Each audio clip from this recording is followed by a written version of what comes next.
उम्मीद है आप सब बहुत अच्छे होंगे, बहुत बढ़िया होंगे और पिछली क्लासेस को आपने कवर कर ली होंगी। तो पिछली क्लास में हमने वाणिज्यिक बैंक पढ़ा था, उसमें हमने विभेदित बैंक पढ़ा था और उसके प्रकार पढ़े थे कि भुगतान बैंक क्या होता है, लघु वित्त बैंक क्या होता है इत्यादि को हमने समझा था। आज हम जानते हैं कि गैर वाणिज्यिक बैंक क्या होते हैं। गैर वाणिज्यिक बैंक वे बैंक होते हैं जिनका उद्देश्य केवल लाभ कमाना नहीं होता। गैर वाणिज्यिक बैंक वे बैंक होते हैं जिनका उद्देश्य केवल लाभ कमाना नहीं होता। जैसे सहकारी बैंक, सहकारी बैंक एक प्रकार के क्या होते हैं, गैर वाणिज्यिक बैंक होते हैं जो केवल लाभ के उद्देश्य से कार्य नहीं करते। यही कारण है कि अपने जमा धारकों को अधिक से अधिक ब्याज देते हैं अन्य बैंकों की अपेक्षाएं, ताकि लोग इनके पास क्या करें, जमा करें। सहकारी बैंक दो प्रकार का होता है, ग्रामीण सहकारी बैंक, रूरल कोऑपरेटिव बैंक, और एक है शहरी सहकारी बैंक, अर्बन कोऑपरेटिव बैंक। जो ग्रामीण सहकारी बैंक होते हैं वो गांव में स्थापित होते हैं, ये कृषि से संबंधित उधार देने का काम करते हैं।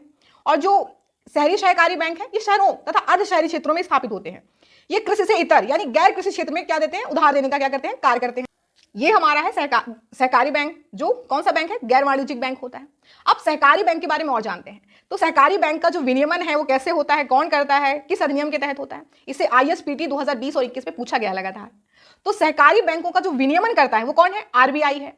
पहले सहकारी बैंकों का जो विनियमन होता था वो सहकारी बैंकिंग विनियमन अधिनियम 1965 के तहत होता था। 1966 में बैंकिंग विनियमन अधिनियम 1949 में संशोधन करके जो सहकारी बैंकिंग विनियमन अधिनियम है उसको इसके अंतर्गत लाया गया। यानी अब सहकारी बैंकों का जो विनियमन होता है वो दो कानून से होता है। पहला बैंकिंग विनियमन अधिनियम 1949 और दूसरा सहकारी बैंकिंग विनियमन अधिनियम 1965।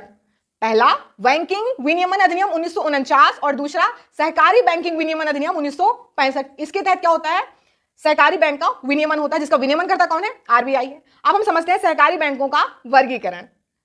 सहकारी बैंक का वर्गीकरण दो भागों में किया गया है, ग्रामीण सहकारी बैंक, रूरल कोऑपरेटिव बैंक, और शहरी सहकारी बैंक, अर्बन कोऑपरेटिव बैंक।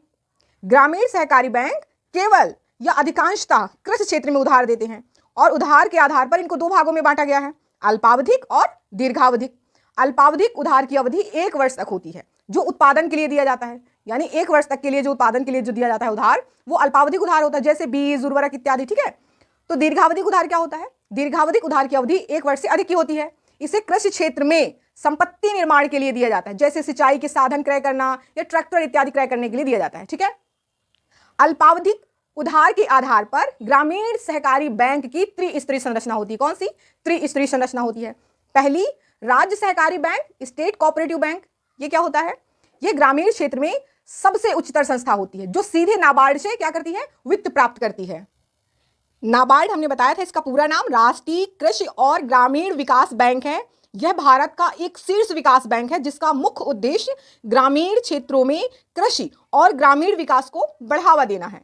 यानी नाबार्ड ग्रामीण क्षेत्रों में वित्तीय और गैर वित्तीय सहायता प्रदान करता है, जिससे ग्रामीण विकास को क्या मिलता है, बढ़ावा मिलता है। तो जो राज्य सहकारी बैंक है यानी SCB, वह सीधे नाबार्ड से वित्त प्राप्त करता है।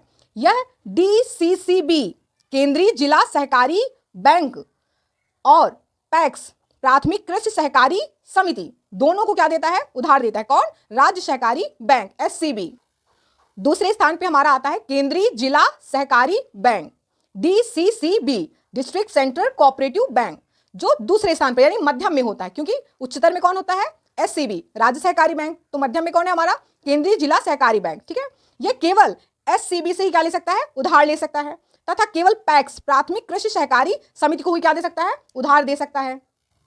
तीसरा हमारा है प्राथमिक कृषि सहकारी समिति, PACS, primary agriculture cooperative society, primary agriculture cooperative society. यह सबसे निचली संस्था होती है जो गांव में 10 या 10 से अधिक कृषकों या किसानों से निर्मित होती है, ठीक है। यह SCB तथा DCCB दोनों से उधार प्राप्त कर सकता है और यह कृषकों को प्रत्यक्ष रूप में अल्पावधिक उधार देता है। कौन, प्राथमिक कृषि सहकारी समिति यानी पैक्स ही है वो जो कृषकों को प्रत्यक्ष रूप में अल्पावधिक उधार देता है। और किससे उधार प्राप्त करता है, यह SCB तथा DCCB से क्या करता है, उधार प्राप्त करता है, ठीक है। दीर्घावधिक ग्रामीण सहकारी बैंक, यह भी दो प्रकार का होता है, जिसमें सबसे उच्च या ऊपर कौन होता है, SCARDB, state cooperative agriculture rural development bank, राज्य सहकारी कृषि ग्रामीण विकास बैंक, ठीक है। यह सबसे उच्चतर होता है जो सीधे नाबार्ड से उधार प्राप्त करता है, ठीक है। नाबार्ड इसे क्या करता है, उधार देता है सीधे, और यह उच्चतर संस्था होती है दीर्घावधिक ग्रामीण सहकारी बैंक में, ठीक है। दूसरा है PCA SCARDB, primary cooperative agriculture rural development bank, प्राथमिक सहकारी कृषि ग्रामीण बैंक। इसे SCARDB से उधार प्राप्त होता है। किससे? SCARDB से उधार प्राप्त होता है। किसे? PCARDB को। ठीक है, प्राथमिक सहकारी कृषि ग्रामीण बैंक को राज्य सहकारी कृषि ग्रामीण बैंक से उधार प्राप्त होता है। यह कृषि क्षेत्र में दीर्घकालिक उधार देता है, जिससे कृषि में संपत्ति का निर्माण होता है। संपत्ति हमने बताया था, जैसे ट्रैक्टर या सिंचाई के साधन इत्यादि क्रय करने में जो होता है। ठीक है, इसे भूमि विकास बैंक भी कहा जाता है।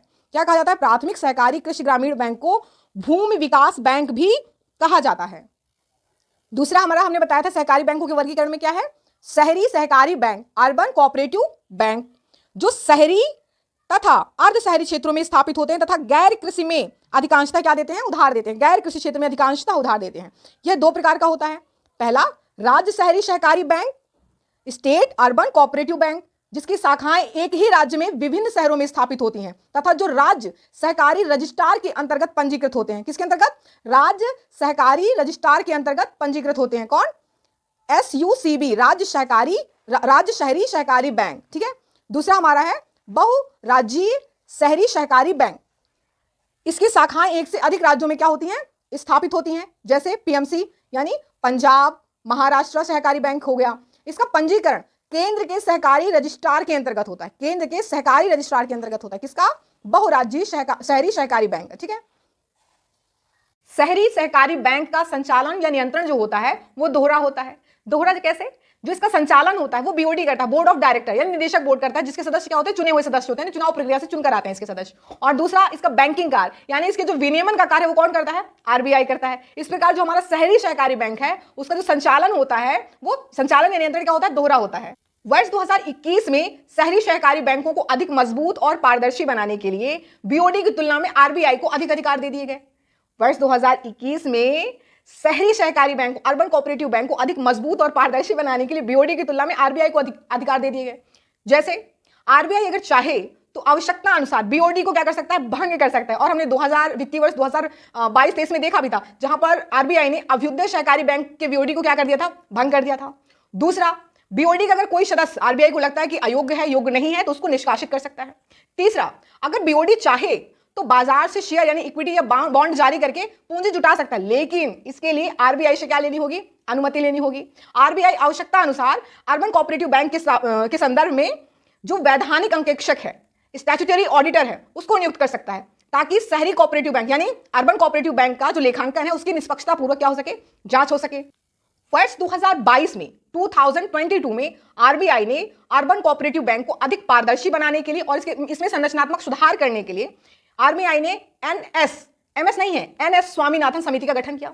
और NS स्वामीनाथन समिति ने पूंजी के आधार पर अर्बन कोऑपरेटिव बैंक को 4 श्रेणियों में बांटा। पहली श्रेणी में 100 करोड़ पूंजी को रखा गया, दूसरी श्रेणी में 100 से 1000 करोड़ की पूंजी रखी गई, और तीसरी श्रेणी में 1000 से 10,000 करोड़ की पूंजी रखी गई, तथा चौथी श्रेणी में 10,000 करोड़ से अधिक की पूंजी को शामिल किया गया। और समिति ने सुझाव दिया कि यदि श्रेणी थर्ड श्रेणी जिसमें पूंजी का विस्तार कितना है? 1000 से 10,000 करोड़ का, तो यदि श्रेणी थर्ड का जो कार है CAR, कैपिटल एडिक्वेसी जो रेशियो है, कैपिटल एडिक्वेसी जो रेशियो होता है ये बताता है कि किसी भी बैंक के पास जोखिम के समय यानी जो उसका वित्तीय अनुपात है वो कैसा है। ठीक है, जोखिम से निपटने के लिए उसका वित्तीय अनुपात कैसा है। ठीक है, तो अगर उसका जो कार है CAR है, अगर वो 15% हो तो उसको लघु वित्त बैंक हम क्या करेंगे? घोषित कर देंगे, यानी उसे लघु वित्त बैंक में परिवर्तित किया जा सकता है। तथा यदि श्रेणी फोर्थ जिसमें 10,000 करोड़ से अधिक की संपत्ति है, अगर उसका CAR 9% है तो उसे यूनिवर्सल बैंक में क्या किया जा सकता है? उसको बदला जा सकता है।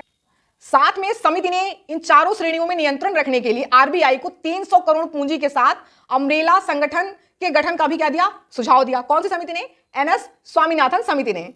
अब हम जानते हैं RRB, क्षेत्रीय ग्रामीण बैंक, रीजनल रूरल बैंक, ये क्या होते हैं? इसकी स्थापना 2 अक्टूबर 1975 में होती है। ये हमारे क्या है? ये भी हमारे वाणिज्यिक अनुसूचित बैंक है। वाणिज्यिक अनुसूचित बैंक है जो कृषि क्षेत्र में अल्पकालिक क्या देते हैं? उधार देते हैं। इनका जो स्वामित्व होता है वो केंद्र सरकार के पास 50%, राज्य सरकार के पास 15% और जो प्रायोजित बैंक होते हैं उनके पास 35% होता है। और इसका जो प्रायोजित बैंक है वो कोई भी वाणिज्यिक बैंक क्या हो सकता है? हो सकता है। RRB जो है वो गोवा और असम यानी गोवा और असम में RRB की कोई भी क्या है? शाखाएं नहीं है। गोवा और असम में RRB की कोई भी शाखाएं नहीं। नेक्स्ट है हमारा विदेशी बैंक। ये विदेशी बैंक क्या होते हैं? विदेशी बैंक वे बैंक होते हैं जिनका मुख्यालय अपने देश में होता है। जैसे भारत का कोई बैंक है, उसका मुख्यालय भारत में ही है लेकिन उसकी शाखाएं अन्य देशों में है, ठीक है। तो विदेशी बैंक वे बैंक होते हैं जिनका मुख्यालय अपने देश में होता है लेकिन उनकी जो शाखाएं होती हैं वो एक से अधिक देशों में होती हैं, उनको विदेशी बैंक कहा जाता है। भारत में दो प्रकार के विदेशी बैंक हैं। पहला वे विदेशी बैंक जिनकी 20 से कम शाखाएं हैं। दूसरा वे विदेशी बैंक जिनकी 20 से अधिक शाखाएं हैं। जैसे सिटी बैंक हो गया, रॉयल बैंक ऑफ स्कॉटलैंड हो गया, हांगकांग संघाई कॉर्पोरेशन बैंक हो गया, ये इत्यादि क्या हैं? वे बैंक हैं जिनकी भारत में 20 से क्या है अधिक शाखाएं हैं। अब हम नेक्स्ट समझते हैं सार्वजनिक क्षेत्र का बैंक। सार्वजनिक क्षेत्र का बैंक क्या होता है? बस तो सार्वजनिक क्षेत्र का बैंक या जो राष्ट्रीयकृत बैंक, कोई विशेष अंतर नहीं है, हमने पिछली क्लास में बताया था। बस अंतर इतना है कि जो राष्ट्रीयकृत बैंक होते हैं उनकी जो स्थापना, जो उनका राष्ट्रीयकरण जिन बैंकों का 1969 और 1980 में हुआ है, जिनका राष्ट्रीयकरण नेशनलाइजेशन, उनको राष्ट्रीयकृत बैंक बोलते हैं। तथा जो पहले हो चुके थे जैसे एसबीआई, तो उनको सार्वजनिक क्षेत्र का बैंक बोलते हैं। तो सार्वजनिक क्षेत्र के बैंक वे बैंक होते हैं जिनमें सरकार का जो स्वामित्व होता है 51% से क्या होता है? अधिक होता है, उन्हें सार्वजनिक क्षेत्र का बैंक बोलते हैं। अगर सार्वजनिक क्षेत्र के बैंक का सबसे बड़ा उदाहरण जाने तो एसबीआई, ये क्या है? सार्वजनिक क्षेत्र के बैंक का सबसे बड़ा उदाहरण है, जिसकी स्थापना जुलाई 1955 में होती है। और इसकी जो 5 सहयोगी बैंक थे, 5 सहयोगी बैंक हैं कौन से? State Bank of Patiala, State Bank of Hyderabad, State Bank of Bikaner और Jaipur, State Bank of Travancore, State Bank of Mysore. इन पांचों का 1 अप्रैल 2017 में क्या कर दिया? आपस में विलय कर दिया गया। किसमें? एसबीआई में। यानी जो पांचों सहयोगी बैंक थे वो किसके सहयोगी बैंक थे? एसबीआई के, जिनका 1 अप्रैल 2017 में क्या कर दिया गया? विलय कर दिया गया। इस प्रकार पीएसबी पब्लिक सेक्टर जो बैंक है वो वर्तमान में कितने? 12 हैं, जिसमें कितने राष्ट्रीयकृत कितने हैं? 11, और एक क्या है? एसबीआई। आई होप आपको समझ में आया होगा, आराम से समझिएगा, समझ में आ जाएगा। नेक्स्ट क्लास में हम भुगतान संतुलन पढ़ेंगे और बैंकिंग को और थोड़ा अच्छे से समझेंगे, ठीक है। चलिए मिलते हैं नेक्स्ट क्लास में। हंसते रहिए, मुस्कुराते रहिए, अपना ख्याल रखिए। जय हिंद, जय भारत।